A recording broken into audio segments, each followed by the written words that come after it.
de noite.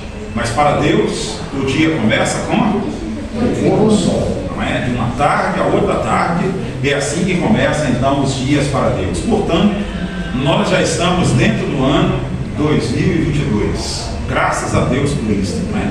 E graças a Deus porque estamos recebendo o novo ano no melhor lugar, realizando a melhor atividade, que é na casa de Deus, adorando o Senhor nosso Deus.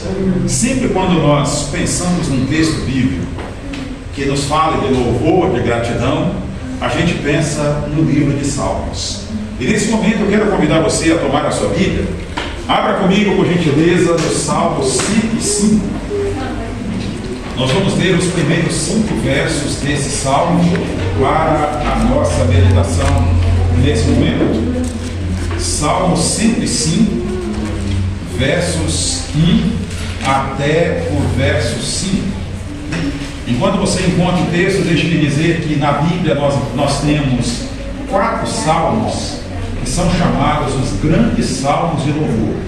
O Salmo 78, 105, 106 e também o Salmo 136. Esses são os grandes salmos de louvor. E nós vamos ler então agora os primeiros 5 versos do Salmo 105. A palavra de Deus diz o seguinte: deem graças ao Senhor e invoquem o seu nome, tornem conhecidos entre os povos os seus feitos, cantem a Deus, cantem louvores a Ele, falem de todas as suas maravilhas, gloriem-se no seu santo nome, alegre-se o coração dos que buscam o Senhor, busquem o Senhor e o seu poder, porque busquem continuamente a sua presença. Lembrem-se das maravilhas que Ele fez, dos seus prodígios e dos juízos dos seus lábios. Que Deus abençoe a leitura de sua santa palavra nesta noite. Amém. Esse salmo foi cantado pela primeira vez quando o povo de Israel, sob as ordens do rei Davi, levava a arca da aliança de Obed-Edom para Jerusalém. Pela segunda vez. A primeira vez, quando eles levavam a arca, está lá em 2 Samuel capítulo 6, houve aquele triste episódio, quando Uzá, ou seja, sem ter permissão, ele então tocou na arca e morreu. Aí Davi não quis levar a arca para Jerusalém, ele mandou para a casa de Obed-Edom, e ela ficou ali durante um período. Davi então preparou algo lá em Jerusalém, e então tinha um local preparado. E agora então ele faz um segundo cortejo para buscar a arca. Se você ver 1 Crônicas, capítulos 15 e 16, você vai ver ali então esse episódio. E dessa segunda vez ele foi mais cuidadoso, porque da primeira vez ele colocou a arca sobre carros de bois. E a ordem de Deus é que a arca teria que ser levada aos ombros dos levitas. Por isso então, por essa desobediência e por Uzá, não sendo sacerdote, ter tocado na arca, por isso que ele morreu. Agora então, da segunda vez, Davi toma o devido cuidado de colocar a arca sobre os ombros dos levitas, e eles então, os coatitas mais especificamente, e eles conduzem a arca para Jerusalém. E agora então, o grande músico, o grande regente, Asaf, ele tem a incumbência de então reger o coro, o povo louvando a Deus com esse salmo. Lá em 1 Crônicas 16, versos 8 a 22, você vai encontrar o mesmo salmo que aqui está, porque ele foi cantado ali pela primeira vez. Nesse salmo nós encontramos alguns aspectos bem interessantes. Veja que existem aqui alguns verbos que falam para adorar a Deus. E no original hebraico, eles estão sempre na forma imperativa.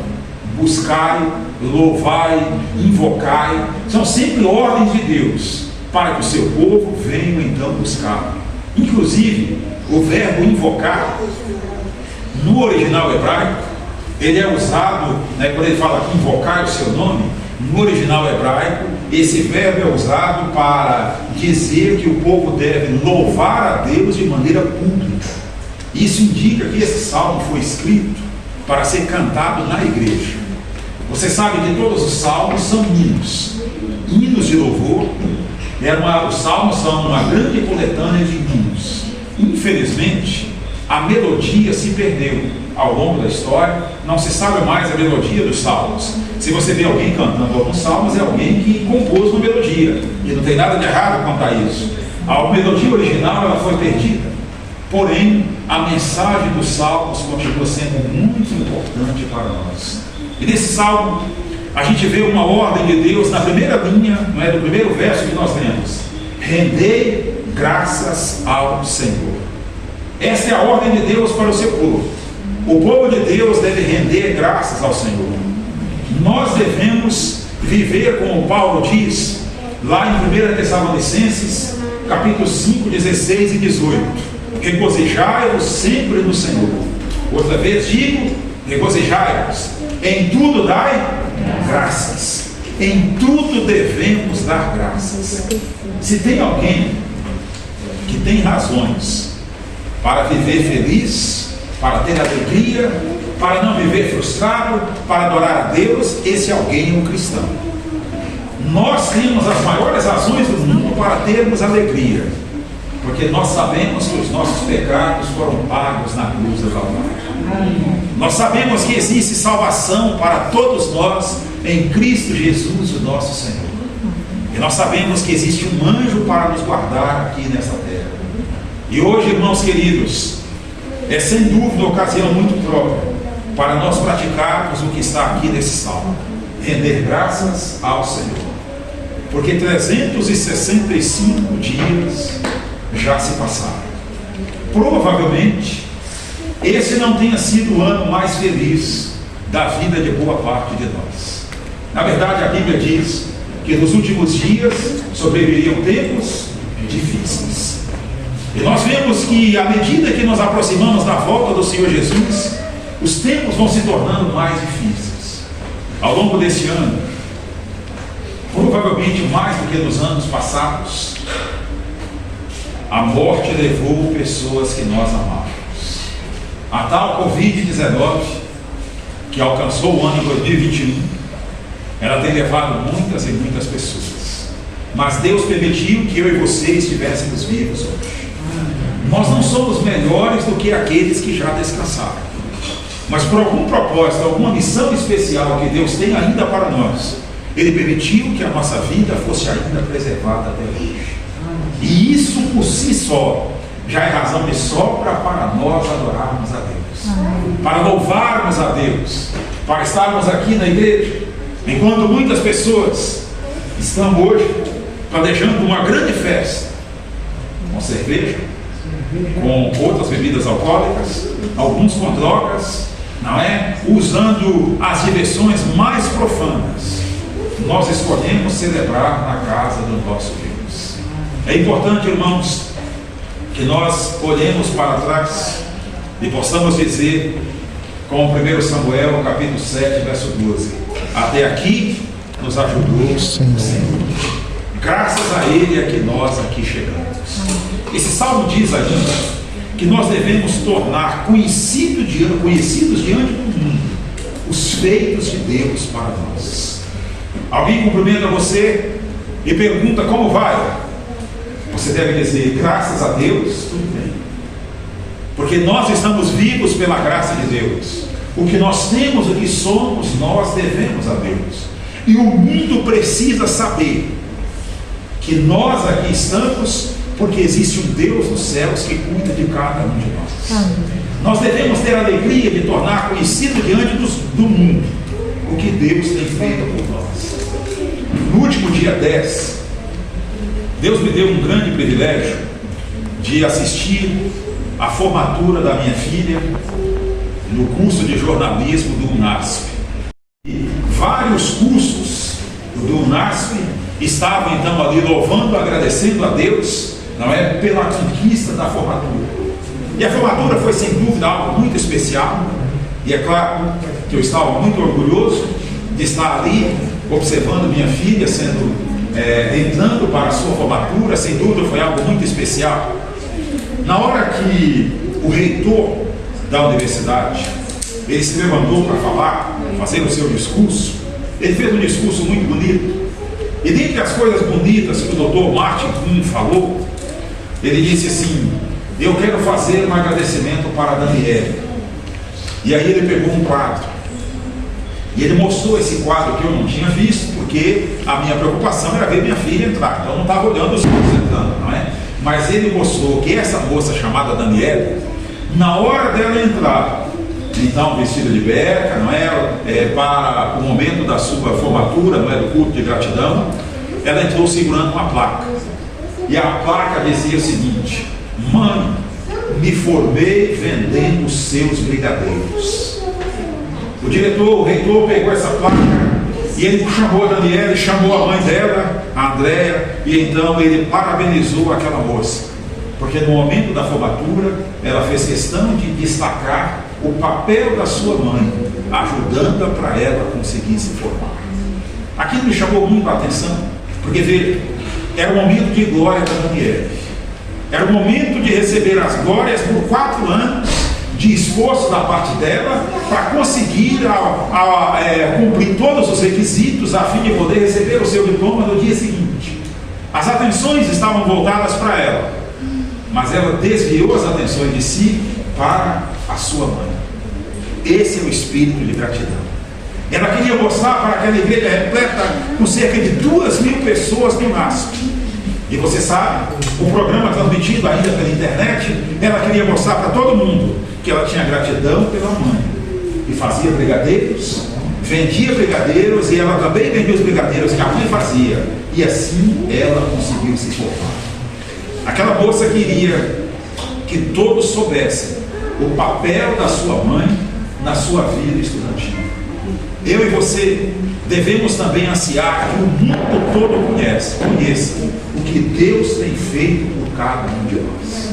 Chegamos até aqui, porque até aqui o Senhor ajudou-nos, porque até aqui o Senhor nos guiou. E a Bíblia nos fala várias vezes que é importante a gente olhar para trás e lembrar os grandes feitos de Deus. O salmista chama a nossa atenção para isso.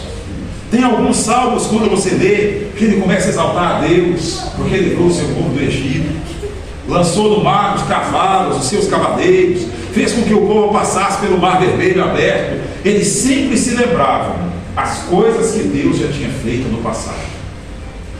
Nós não temos que viver só no passado. Nós precisamos desfrutar o presente e exaltar a Deus, porque Deus não é um Deus do passado, Ele é o Deus do presente. Mas chegamos até aqui porque desde o passado Ele está cuidando de cada um de nós. Por isso devemos exaltar sempre esse Deus.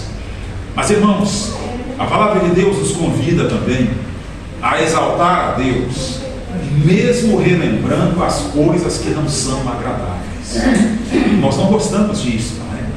Nós não gostamos muito de falar de coisas tristes.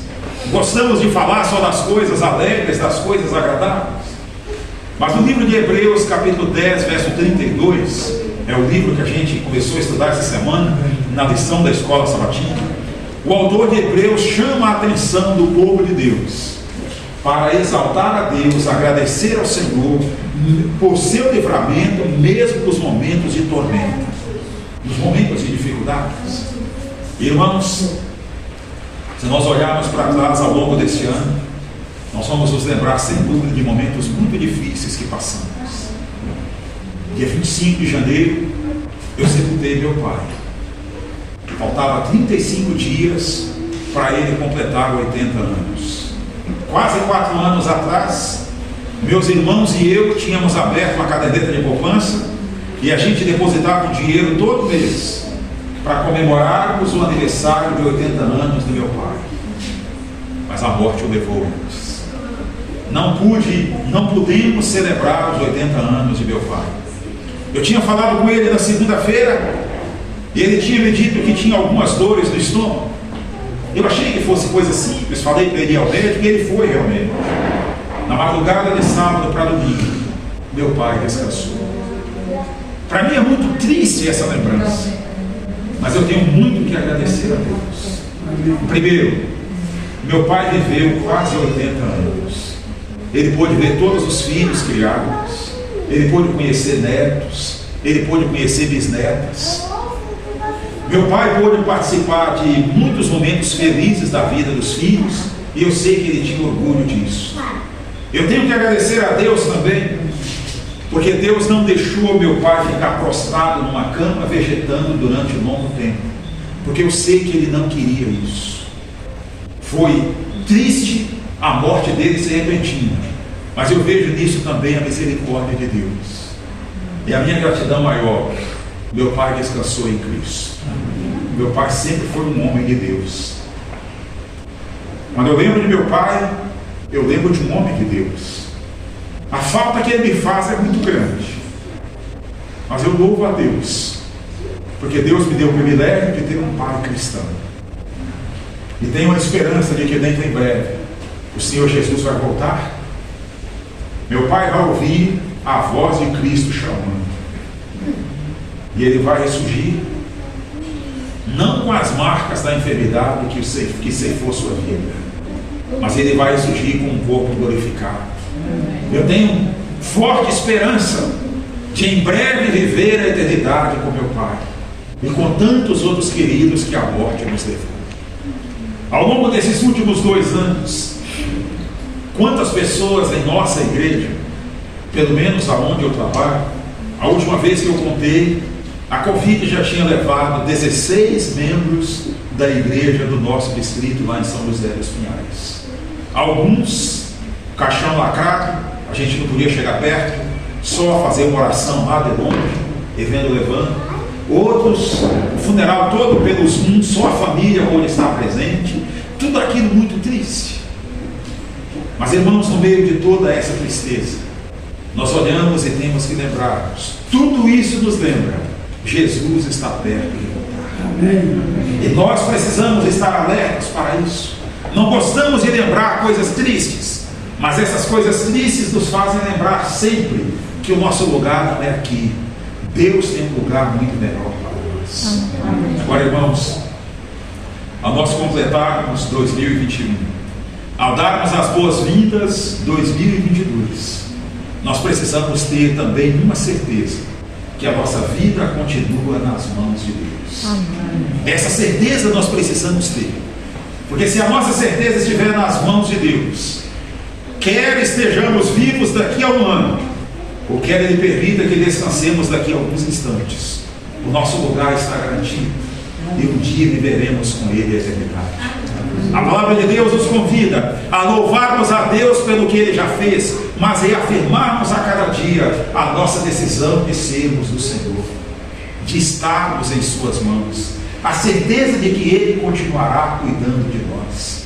Você conhece Isaías 43, verso 2: quando passares pelas águas, eu serei contigo. Quando pelos rios, eles não te submergirão. Quando passares pelo fogo, eu estarei contigo. Essas duas expressões, passar pelas águas e passar pelo fogo, na Bíblia, ela tem a ver com as dificuldades. E lembre bem, Jesus não prometeu que se você entregar para Ele a sua vida completamente, tudo vai ser maravilhas aqui nessa terra. Ele nunca prometeu isso. João 16, 33, ele disse: no mundo tereis aflições, mas tende bom ânimo, eu venci o mundo. Nosso Senhor Jesus não disse que tudo seria maravilhas. Ele disse que teríamos aflições, mas Ele prometeu estar conosco em meio às nossas aflições, em meio às nossas provas. Ele prometeu estar conosco, estar ao nosso lado, nos fortalecendo. Assim era a certeza do povo de Deus, e assim precisa ser a minha certeza, assim precisa ser a sua certeza a cada dia. E enquanto nós temos a certeza de que Deus prometeu estar conosco, nós precisamos também ter a certeza de que nós queremos que Ele nos acompanhe. Você lembra da história dos discípulos no caminho de Emaús?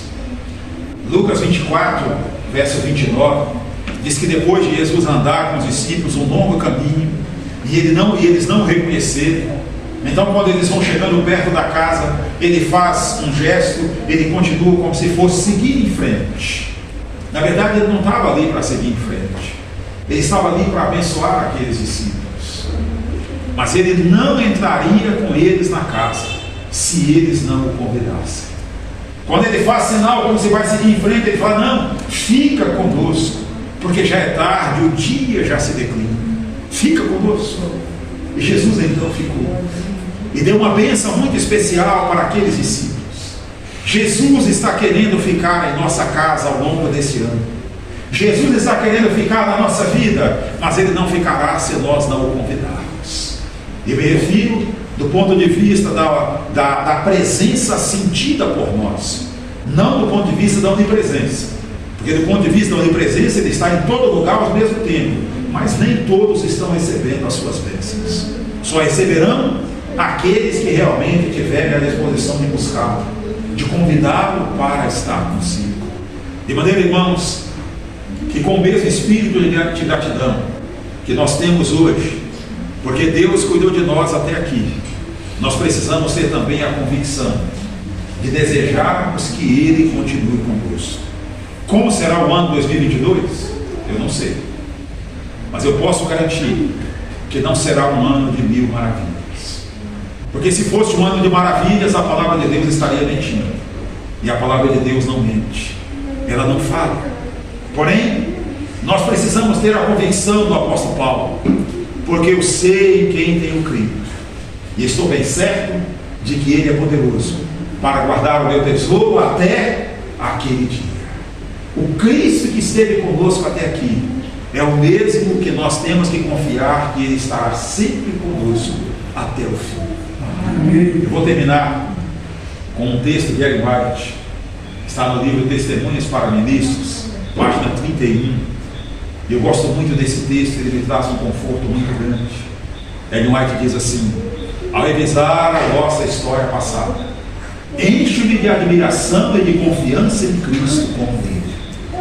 Nada temos a temer quanto ao futuro, a não ser que nos esqueçamos da maneira tão maravilhosa como nos guiou e os ensinos que nos ministrou no passado. O que nos aguarda no futuro eu não sei, mas eu sei em quem tenho crido. E se eu sei em quem tenho crido, eu não tenho que temer o futuro, porque para temer o futuro, só se eu me esquecesse do Cristo que me guiou no passado, que guiou essa igreja, que guiou esse povo, que guiou a cada um de nós. Portanto, irmãos, continuemos seguros nas mãos do nosso Senhor Jesus Cristo. Se Ele permitir que vivamos todo o ano 2022, que este ano seja para a sua glória. Se Ele permitir que algum de nós descansemos, que descansemos também para a sua glória, na certeza de que o nosso lugar está guardado. Mas enquanto Ele nos permite viver, tenhamos a alegria de viver. Vivamos com alegria, porque é um prazer servir a Cristo, é prazer servir ao nosso Deus, e que em nossa vida de alegrias nós possamos ter sempre um espírito de gratidão, a cada dia agradecer por tudo que Deus é, por tudo que tem feito na vida de cada um de nós. Amém. Tente só mais uma vez.